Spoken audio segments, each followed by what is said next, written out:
Hello అండి, అందరికీ నమస్కారం. Welcome back to learn more. Shravana మాసం మొత్తము పూజలు వ్రతాలతో మన ఇల్లంతా కలకల్లాడిపోతూ ఆనందంగా ఒక ఆహ్లాదకరంగా కూడా ఉంటుంది కదా. సో ఈ శ్రావణ మాసంలో ఆడవాళ్ళకి అందరికీ ఉపయోగపడే కొన్ని టిప్స్తో పాటు కొన్ని డిఐవై కూడా ఈ వీడియోలో చూపిస్తున్నాను. మొదటిసారి కనుక మన ఛానల్ విజిట్ చేసినట్లయితే ఒకసారి ప్రీవియస్ వీడియోస్కి వెళ్ళండి, కొంచెం చూడండి. వీడియోస్ మంచి కంటెంట్ ఉంటాయి, ఇంట్రెస్టింగ్ టాపిక్సే ఉంటాయి. నచ్చితే కనుక లైక్ చేయండి, షేర్ చేసి కామెంట్ చేయండి. అయితే మనకి ఎప్పుడు వీడియో పెట్టినా సరే విజయ గారు మాత్రం ఎప్పుడు కామెంట్ చేస్తూ ఉంటారు. మీ సపోర్ట్ ఇలాగే ఇస్తారని మనస్ఫూర్తిగా కోరుకుంటున్నాను. కనీసం వీడియో చూసి రియాక్ట్ అవుతున్నందుకు థ్యాంక్ యూ సో మచ్ అండి. మీ కామెంట్ వచ్చినప్పుడల్లా నేను చాలా హ్యాపీగా ఫీల్ అవుతాను. చాలా వీడియోస్కి ఇది తను కామెంట్ చేశారు. Thank you so much. మీ పేరు కూడా నాకు బాగా గుర్తుండిపోయింది.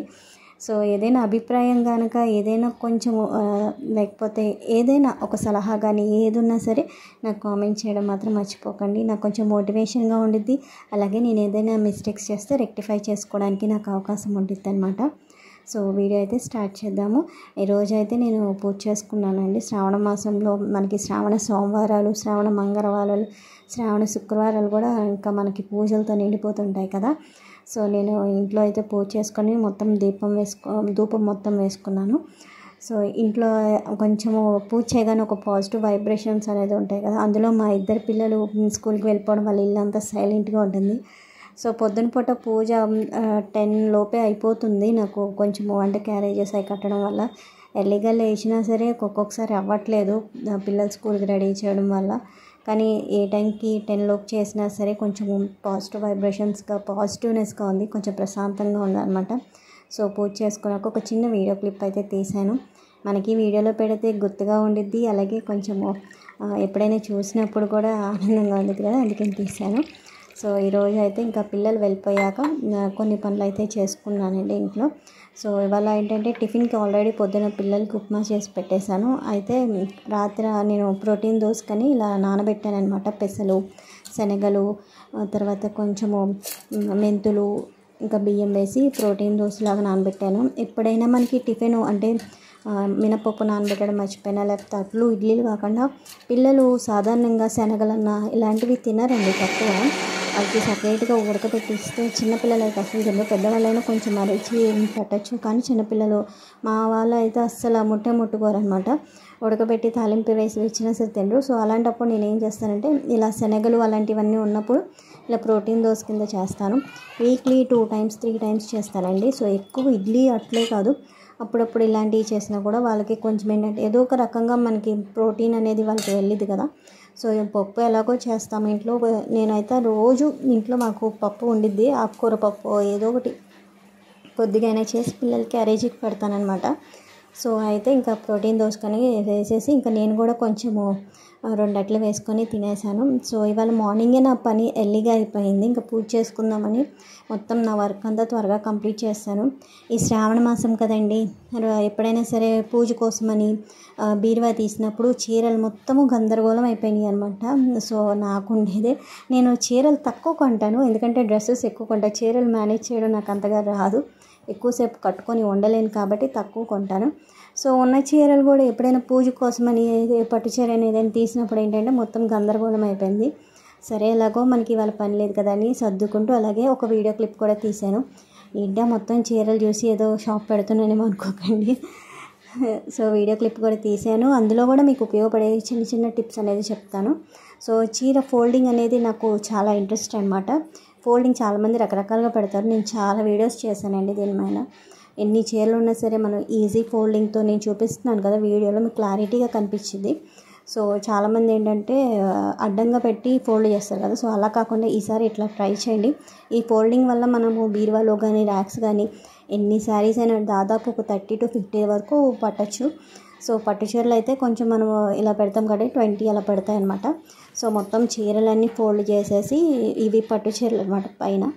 సో ఇవన్నీ ఏంటంటే పైన అన్నీ సర్దేశాను, కింద కూడా కొంచెము అంటే అన్నీ గజిబిజి అయిపోయింది కదా, కొంచెం సర్దాలి అవి కూడా. అందుకని మొత్తం తీసేసి ఇంకా ఖాళీగా ఉన్నాను. ఇంకా పిల్లలు లేరు కదా, ఇంకా పని అంతా అయిపోయింది కదా అని వీటి పట్టుకున్నాను అనమాట.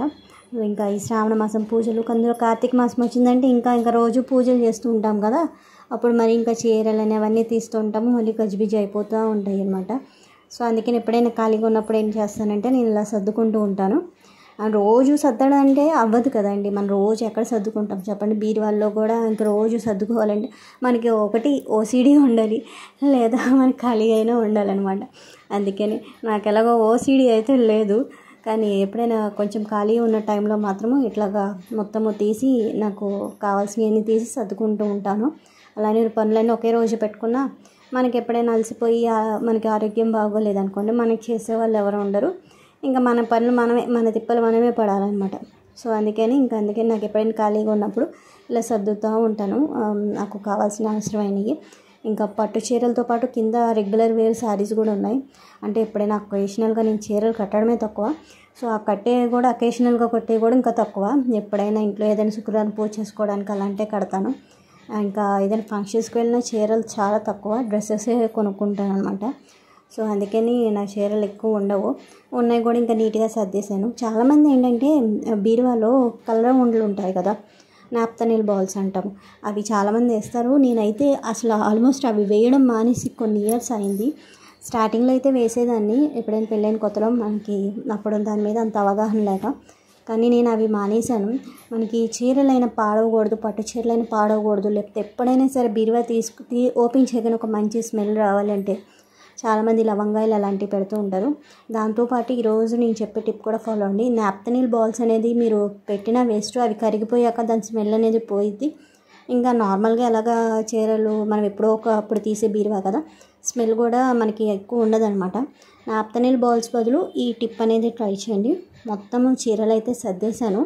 సో నేను చూపించాను కదా, ఏదో నాకు వచ్చినట్టు సర్దాను, కాకపోతే సాటిస్ఫాక్షన్ ఉంది. మన ఇంట్లో మంచి అగరబత్తుల స్మెల్ ఉంటుంది కదా, అగరబత్తులు ఉంటాయి కదా, ఏ సైకిల్ బ్రాండ్ అగరబత్తులు ఏదో ఒకటి మంచి స్మెల్ వచ్చేవి, అవి అక్కడక్కడ మీరు పెట్టారంటే మనకి నాప్తనిల్ బాల్స్ అనేవి ఉండదు, అవసరం లేదు. ఇంకా పట్టు చీరలు ఎక్కువ ఉన్న వాళ్ళు పురుగు పడుతుంది, లేకపోతే పాడైపోతాయి, లేకపోతే ఎప్పటి నుంచి అసలు వాడట్లేదు అనుకుంటే కనుక కొన్ని లవంగాయలు ఒక టిష్యూ పేపర్లో ఫోల్డ్ చేసేసి పెట్టేశారంటే ఆ బాధ కూడా ఉండదన్నమాట. ఇదైతే మీరు నార్మల్ కబోర్డ్స్లో అయినా సరే ఇలా అగరబత్తి అక్కడ వచ్చి అక్కడ పెట్టారంటే అది చాలా నెలలు పాటు అలాగే ఉండిద్ది, స్మెల్ కూడా బాగుంటుంది. నాప్తనిల్ బాల్స్ అయితే అవసరమే లేదు.